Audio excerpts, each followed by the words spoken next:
So that's my answer to the question. It was coming at it as a Darwinian and wanting to make the point that DNA probably, having spent the rest of the book stressing the gene as the unit of selection, I want to make the point that it may not be the only one. Okay. So that's what I understood from your work. So it is on that grounds that I saw the concordance between what you were doing and what Eliade was doing in his investigation into the spread of religious ideas. I like what you described is what I understood. Okay, so let me ask you another question about that. Okay, so could you imagine a scenario where a meme had sufficient functional adaptive significance so that the individuals who acted it out gained a reproductive edge? Yes. Okay. So then you could imagine a situation where there was, I think I've got this right, a Baldwin effect between the meme and the genome. Yes. Okay. So then could you imagine an effect where the heroic hunters of the past who decided to cease acting like prey animals, maybe when they got rocks or sticks, were acting under the impulse that facing down the predator was the appropriate strategy? Because I was thinking about this reproductively. Like, you know that women are hypergamous. They like men cross-culturally about 4 years older than they are. The most fundamental female pornographic fantasy involves vampires, werewolves, pirates, surgeons, and billionaires. Dominant men who are capable of standing up to predators, who can be brought into an individual relationship. Okay, so that's the fundamental reproductive story meme that seems to drive women. It's allied with the hero myth. They're the different variants of the same story, the different sexual variants of the same story. And it seems to me it's not unreasonable to note that that's the fundamental story of humanity. And so I don't understand why you're not impressed by that. We started talking about the Baldwin effect, and suddenly we got into women, what women like. I mean, well, the men who act out the heroic meme are much more likely to reproduce. It's an example, but perhaps we need to explain what the Baldwin effect is. I was going to say, that's probably helpful. Yes, that would be useful. Okay. It was suggested by Baldwin, I think in the late 19th century. It's a kind of genetic assimilation of a cultural or a learned idea. So the idea is that certain animals learn things, learn a clever trick. It might be nut cracking by chimpanzees, for example, or potato washing by Japanese macaques, or opening milk bottles by English tits. And it perhaps spread as mimetically as an epidemic of copying, and that's known to have happened with the blue tits and great tits in Britain. Now, certain individuals are likely to learn it faster than others, and there may be genetic variation in the speed with which they learn it. And as the generations go by, natural selection would have favored speed of learning the new trick. And eventually they would have learned the new trick so fast they didn't need to learn it at all. Right. It becomes genetically assimilated into the genome. That's the Baldwin effect. Okay, I would say that's essentially the same pattern of archetype evolution that's implicit in the Jungian theoretical Well, that's model. very interesting, because that suggests that Jungian archetypes might be genetically assimilated via the Baldwin effect. Yes, Now, that's a fascinating idea. Yes. Okay, so now I know we're coming to the end of our time soon anyway. It's nice to end on a shared point of interest, which is the Baldwin effect and the archetype's potential origin in the Baldwin effect. Do you think that is something that is worth exploring further? Is that something that we can crucial that we can it's test? crucial I think it's interesting. Yes. Well, it speaks of the potential relationship between the spread of memes and the alteration of the genetic process. I would say it probably happens fastest by sexual selection. So yes. Right. So imagine that a meme. Okay. So imagine that a meme develops a representation, imaginal, and the people who embody it are more effective in dealing with predators.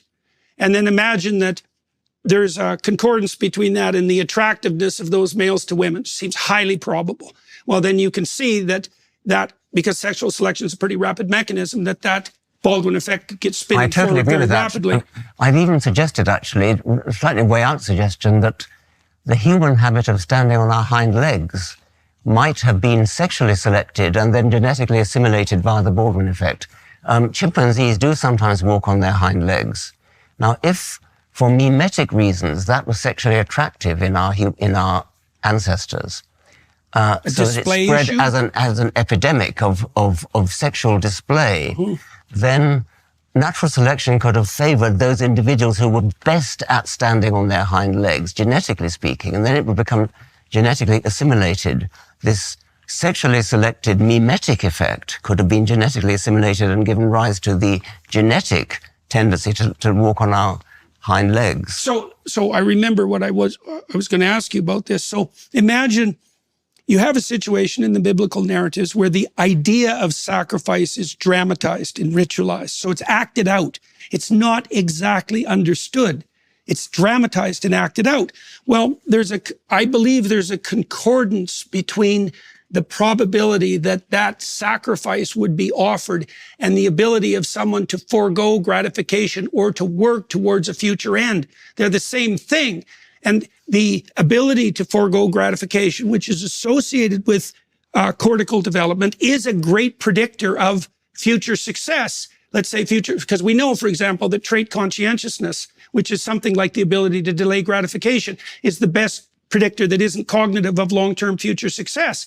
The ability to sacrifice the present for the future is a hallmark of a strategy of adaptation that's going to propagate down the generations. That's interesting. As a Canadian, you probably know about the potlatch phenomenon. Yes. Where a great sacrifice is a social display, destruction of one's own property which is a form of sacrifice. Mm-hmm. Destruction of one's own property is a mark of prestige. Right. Well, it indicates, I know those communities, it indicates two things. Your willingness to distribute generously to the community, because you're a big man if you can do that, but also your faith in the process by which that wealth was generated. I'm so good at, I think women use wealth as a marker of sexual attractiveness, not because they're interested in wealth, but because wealth is the best single predictor of the ability to generate wealth. And the potlatch is that kind of manifestation. It's like, yes, I have all this stuff. I can give it away and burn it, and I can make it again. Because it isn't the wealth, it's the capacity to generate the wealth, right? It's a process or a spirit, you could say, if you wanted to get metaphorical about it. So there's this remarkable concordance between your work and these works that I've been investigating. Like I said, no one knows the two literatures. And so it's very frustrating in a sense, because I understood your concept of meme, I would say, in exactly the way that you just laid it out. And I thought, this is exactly what I've been studying. There's these fundamental narratives, and the people who embody them. Look, the heroes in the theater, they're actors of a narrative meme. They're obviously attractive. People flock to watch them. You know that if you take vervets and you show them pictures of the other vervets in their troops, they spontaneously gaze longer at the higher status vervets. Right, it's exact. So imagine this, in the human society, is that you have people who act out the appropriate meme, let's say, which is something like a meta strategy for dealing with predation. It's something like that.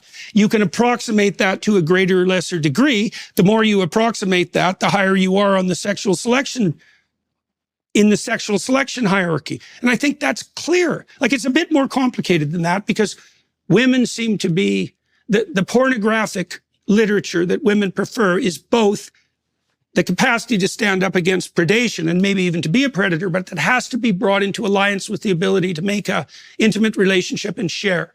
So it's like half monster, half cooperative distributor, cooperative generous distributor. It's something like that. You can see that's a real knife's edge evolutionarily, because you want someone who can keep the real monsters at bay. But if they're such a monster that they don't share and aren't generous and can't take care of their children, they're just another bloody predator. So, Richard, the Baldwin effect applied not so much just to the mimetic preference for people who stand up, for example, but something like a dragon, the abstracted predator. Is there any kind of Baldwin effect implication of this kind of thing? I think there could be. I mean, I think it's an interesting idea that Jungian archetypes could be Baldwinized memes. And perhaps the dragon could be one of those. Well, you somehow didn't have that terminology, No, of even course. the Baldwin effect terminology, but that notion is implicit in his writings. Like he was struggling. He also didn't precisely understand sexual selection, let's say. So the idea lurks implicitly in his work. There's never a statement like that, but you can see clear indications of his struggling towards something like a Baldwin effect explanation. Now, chaps, I'm afraid that we are just about out of time, but we will be having a secondary conversation on Daily Wire Plus, which we'll be doing in just a moment. So people listening, if they're interested in more, can go and find more there. But for at least this part of the conversation, hopefully we've landed on a point of somewhat agreement between Richard Dawkins and Jordan Peterson, which I think is a pretty significant success, I would say, in many ways. Well, I think we also established part of the reason that there's a difference. Like, I do think that your temperamental tack and my temperamental tack are different. They're genuinely different. Yeah. You know, are you more interested in things or people, would you say? Because that's a fundamental dimension of difference, say, in terms of interest. I don't think I admit the question, really. Okay. Well, the reason I asked is because the proclivity to prefer nonfiction, which is more of a masculine proclivity, is associated with a tilt of interest towards the domain of things rather than the domain of people. So I'm interested in eternal things. I'm interested in things that were true before there were any humans and will be true long after humans are extinct, which sort of kind of lets out all symbolism and metaphor and stuff like that. Maybe. Depends on the Baldwin effect. Yes, okay. Thank you, sir. I'm very happy that I had the opportunity to talk to you today. And thank you very much, Alex, for hosting this. And for everybody who is watching and listening, as Alex pointed out, we're going to turn to the Daily Wire side right away. And if you want to join us for another 30 minutes of this conversation, then you'd be more than welcome to do that. And so thank you one way or another for your time and attention today. Thank you to the film crew here in Scottsdale for spending the time and energy necessary to make this, I hope, a raving success. I certainly was interested in the conversation. And so thanks to you guys as well.